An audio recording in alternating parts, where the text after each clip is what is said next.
नमस्कार, मी DT आंबेगावे. आपण पाहत आहात सत्य पोलीस टाइम्स. सामान्य जनतेचा आवाज बुलंद करण्यासाठी सत्य पोलीस टाइम्स या चॅनेलला आत्ताच सबस्क्राईब करा. राष्ट्रवादी काँग्रेसचे आधारस्तंभ आणि राज्याचे दिवंगत उपमुख्यमंत्री अजितदादा पवार यांच्या निधनाने संपूर्ण महाराष्ट्र शोकसागरात बुडाला आहे. दादांच्या निधनाचं दुःख अजूनही कार्यकर्त्यांच्या आणि जनतेच्या मनात कायम असतानाच आज त्यांचे अस्थि कलश रायगड जिल्ह्यातील तळा शहरात दाखल झालाय. यावेळी आपल्या लाडक्या नेत्यांचे अंतिम दर्शन घेण्यासाठी कार्यकर्त्यांनी आणि नागरिकांनी मोठी गर्दी केली होती. राष्ट्रवादी काँग्रेस पक्षाचे अध्यक्ष आणि राज्याचे लाडके नेतृत्व अजितदादा पवार यांच्या अंत्यसंस्कारानंतर त्यांच्या अस्थींचं दर्शन जनतेसाठी सार्वजनिक करण्यात आलं आहे. बारामती येथून निघालेला हा अस्थि कलश रथ आज तळा शहरात पोहोचला. यावेळी राष्ट्रवादी काँग्रेसचे तालुकाध्यक्ष श्री नाना भौड, तळा नगरपंचायतीच्या नगराध्यक्षा सौ माधुरी घोलप, उपनगराध्यक्ष श्री चंद्रकांत रोडे, ॲडव्होकेट उत्तम जाधव यांच्यासह सर्व नगरसेवक, नगरसेविका आणि पक्षाचे पदाधिकारी मोठ्या संख्येने उपस्थित होते. तळा तालुक्यातील शेकडो कार्यकर्त्यांनी रांगेत उभे राहून या अस्थि कलशाचं दर्शन घेतलं आणि आपल्या लाडक्या नेत्याला श्रद्धांजली अर्पण केली. तळा येथील दर्शन सोहळ्यानंतर हा अस्थि कलश रथ श्री क्षेत्र हरिहरेश्वरकडे रवाना झाला. याच ठिकाणी पवित्र तीर्थक्षेत्री अजितदादांच्या अस्थींचे विसर्जन करण्यात येणार आहे. या विसर्जन सोहळ्यासाठी रायगड जिल्ह्यातील हजारो कार्यकर्ते हरिहरेश्वर येथे उपस्थित राहणार असल्याची माहिती मिळत आहे.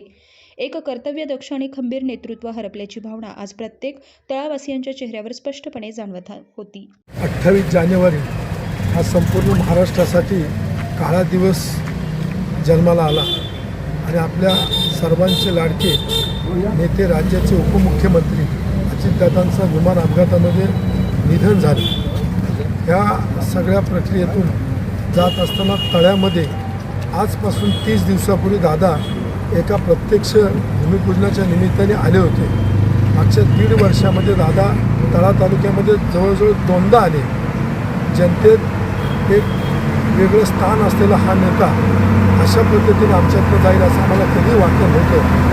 दादांच्या जाण्याने संपूर्ण महाराष्ट्र हा पोरका झालेला आहे आणि दादांचं विशेष प्रेम तळा तालुक्यात होतं. त्यामुळे तळा तालुक्यातले सुद्धा आम्ही सगळे तमाम त्यांचे चाहते वर्ग आणि तळ्यातली जनता सुद्धा त्या निमित्ताने आज ढवळनिवळ झालेली आहे. आजच्या दिवसाला दादा तळ्यामध्ये आले होते आणि आजच्या दिवसाला त्यांचा अस्थि कलश तळ्याला येणं हे आमच्यासाठी फार दुःखद आणि क्लेशदायी घटना आहे. दादांच्या बद्दल किती बोलावं थोडं आहे.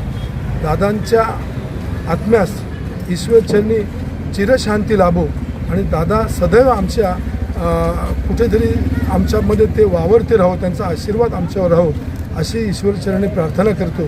पुन्हा एकदा पवार कुटुंबियांच्या दुःखात आम्ही तळा तालुक्यातील राष्ट्रवादी काँग्रेस पक्षाचे सर्वच कार्यकर्ते, तमाम राष्ट्रवादी काँग्रेसची सर्व जनता त्या दुःखामध्ये सहभागी आहोत. ईश्वर त्यांच्या आत्म्यास शांती देव. सामान्य जनतेचा बुलंद आवाज, सत्य पोलीस टाइम्स.